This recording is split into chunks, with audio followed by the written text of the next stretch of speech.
Neste segundo vídeo sobre o patrimônio líquido, vamos apresentar o conceito e características do capital social. O conceito geral que nós já apresentamos no primeiro vídeo nos remete a valores recebidos dos acionistas pela empresa ou por ela gerados e que estão formalmente incorporados ao capital. Importante registrar que o capital social discrimina o montante subscrito e, por dedução, a parcela ainda não realizada. O capital subscrito é o capital comprometido pelos acionistas, aquele que já está formalizado no Estatuto Social como sendo o capital social formal. Porém, é possível que os acionistas não venham a integralizar 100% deste capital comprometido, deste capital subscrito. Portanto, se o acionista não integralizar todo o capital no momento da subscrição, haverá um capital não integralizado, um capital não realizado. Portanto, é a parte do capital subscrito ainda não integralizado pelos acionistas. Logo, o capital realizado é o efetivamente integralizado, que é o capital subscrito menos o capital a integralizar. Na sequência, nós vamos verificar um exemplo numérico para ilustrar esses conceitos de uma forma mais completa. E, além desses conceitos de capital subscrito, a integralizar e realizado, existe o conceito de capital autorizado, que vem a ser o montante ou o número de ações autorizado no estatuto da empresa para aumentar o capital independentemente de reforma estatutária. O grande objetivo deste expediente é permitir maior flexibilidade para a empresa, uma vez que ela já pode fazer o aumento de capital sem que o estatuto da empresa seja alterado. Vamos verificar então um exemplo numérico para ilustrar melhor esses conceitos. Vamos imaginar que em 1º de janeiro de um determinado ano, x1, os sócios vão iniciar suas atividades se comprometendo a integralizar 1 milhão. Porém, efetivamente foram integralizadas 80 mil ações, que se referem a 80% deste capital, uma vez que 1 milhão é formado por 100 mil ações avaliadas a R$10 cada um. No dia 11 de fevereiro, os sócios integralizaram as outras 20 mil ações, aquele conjunto de ações que havia sido subscrito, porém não integralizado em 1º de janeiro. E, além disso, pelo Estatuto da Empresa, o capital social pode ser aumentado até 300 mil ações sem realizar uma reforma estatutária. Bom, de que forma a gente contabiliza esses eventos?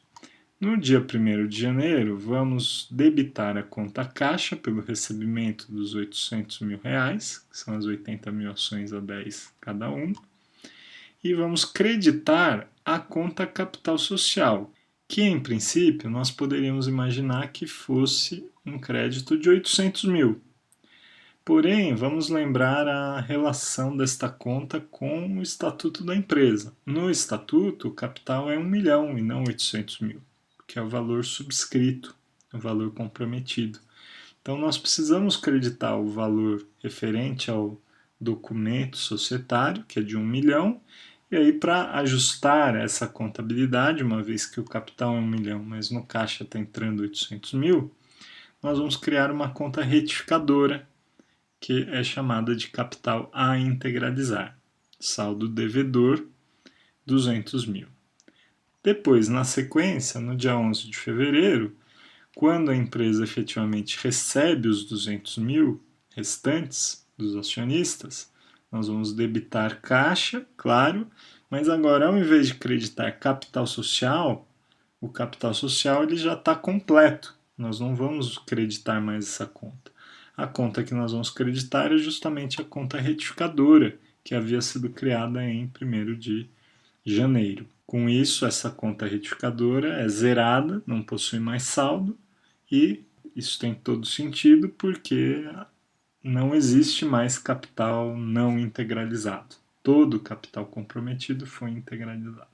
Já o capital autorizado não tem contabilização nenhuma. Esse capital social autorizado representa apenas um limite para o qual a empresa pode vir a aumentar capital social no futuro, mas não tem impacto contábil nenhum, pelo menos nesse momento. Lógico que se no futuro a empresa vier a aumentar efetivamente, aí então as contas de capital vão ser alteradas.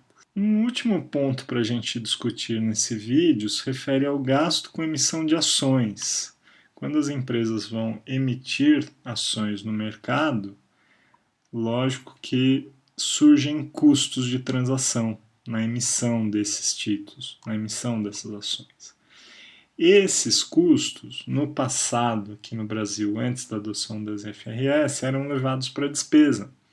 Porém, após a modificação da contabilidade e a convergência para o padrão internacional, isso passou a ser contabilizado como uma conta retificadora do capital social, porque representa, na verdade, um valor que foi deduzido do valor recebido dos sócios.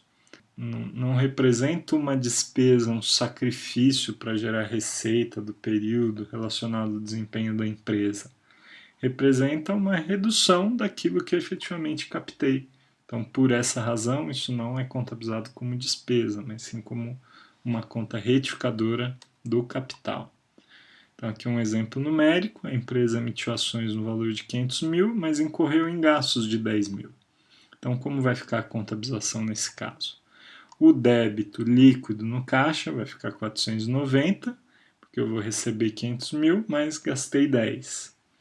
No capital social, vamos registrar o valor formal do estatuto ou contrato social, que é 500 mil, e numa conta retificadora do capital social, vamos registrar esses gastos com emissão de ações.